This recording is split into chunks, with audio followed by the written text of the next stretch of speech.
1966 সালের 5 ও 6 ফেব্রুয়ারি পাকিস্তানের লাহোরে অনুষ্ঠিত আইয়ুব বিরোধী রাজনৈতিক দলগুলোর এক সম্মেলনে 6 দফা উত্থাপন করেন আওয়ামী লীগের তৎকালীন সাধারণ সম্পাদক শেখ মুজিবুর রহমান।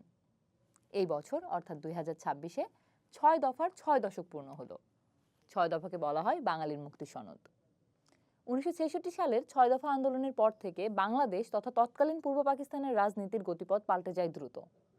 এর ফলাফল মাত্র 5 বছর পর বাংলাদেশ নামক স্বাধীন রাষ্ট্রের জন্ম। এই আইয়ুব বিরোধী জোট গঠন করা হয় ভারত পাকিস্তানের মধ্যকার তাসখন্দ চুক্তিকে কেন্দ্র করে। 1962 সংবিধান অনুযায়ী আইয়ুব খান জনগণের সরাসরি ভোটাধিকার কেড়ে নিয়ে বেসিক ডেমোক্রেসির প্রচলন করেন। এছাড়াও ছিল আরও বিভিন্ন ধরনের বৈষম্য। সামরিক বাহিনীতে ছিল মাত্র 10% বাঙালি। সেনা সদর দপ্তর সহ সকল প্রতিষ্ঠানের হেডকোয়ার্টার ছিল পশ্চিম পাকিস্তানে। পরিচালক ও এর কর্তা ব্যক্তিরাও ছিলেন পশ্চিম পাকিস্তানের। কিন্তু পূর্ব পাকিস্তানের জনসংখ্যা ছিল বেশি। পাকিস্তানের মোট জনসংখ্যার 54% বসবাস ছিল এই অঞ্চলে। এসবের মধ্যেই 1965 সালের সেপ্টেম্বরে কাশ্মীর বিরোধ থেকে শুরু হয় পাক ভারত যুদ্ধ। ইতিহাসে এই যুদ্ধ 17 দিনের যুদ্ধ নামে পরিচিত। অত্যন্ত ব্যয়বহুল এই যুদ্ধ কাশ্মীর নিয়ে কোনো ধরনের মীমাংসা ছাড়াই শেষ হয় তাসখন্দ চুক্তির মাধ্যমে। ফলে দুই পাকিস্তানেই আইয়ুব বিরোধী ক্ষোভ চরমে ওঠে। এদিকে যুদ্ধের সময় সমস্ত নিরাপত্তা ছিল পশ্চিম পাকিস্তান কেন্দ্রিক। পূর্ব পাকিস্তান ছিল কার্যত অরক্ষিত। এই নিয়েও এই অঞ্চলের মানুষের মধ্যে ক্ষোভ আর অনিরাপত্তা দানা বাঁধতে থাকে।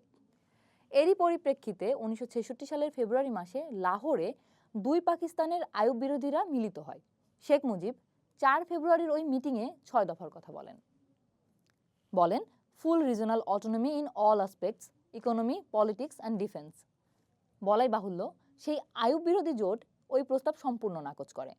এরপর শেখ মুজিব ওই মিটিং বয়কট করেন এবং 5-6 তারিখে 6 দফা উত্থাপন করেন। এর মধ্য দিয়ে প্রাদেশিক স্বায়ত্তশাসনের দাবির মধ্য দিয়ে পূর্ব পাকিস্তানের স্বাধীনতা অবশ্যম্ভাবী হয়ে উঠল। এখানে বলে রাখা ভালো, এর ঠিক 26 বছর আগে অর্থাৎ 1940 সালে পাকিস্তান প্রস্তাবও উঠেছিল এই লাহোরেই। আরেক বাঙালি শেরে বাংলা একে ফজলুল হক তুলেছিলেন ঐতিহাসিক লাহোর প্রস্তাব, যার ফলে 1947 সালে ভারত ভেঙে পাকিস্তান নামে স্বাধীন রাষ্ট্রের জন্ম হয়। আর 6 দফার প্রস্তাবের 5 বছর পরই জন্ম হয় বাংলাদেশ নামক স্বাধীন সার্বভৌম রাষ্ট্রের। 6 দফা প্রস্তাব উত্থাপনের আগের ও পরের পূর্ব পাকিস্তানের রাজনৈতিক আবহ সম্পূর্ণ আলাদা। পাকিস্তান থেকে ফিরে জোরে সোরে প্রচার চালাতে লাগলেন শেখ মুজিব। সারা দেশে জনসভা শুরু করলেন। সে বছরেরই মে মাসে তিনি গ্রেপ্তার হন। আর তৎকালীন আওয়ামী লীগের জেনারেল সেক্রেটারি থেকে পূর্ব পাকিস্তানের মুখপাত্র হয়ে ওঠেন শেখ মুজিবুর রহমান এই 6 দফার মাধ্যমেই।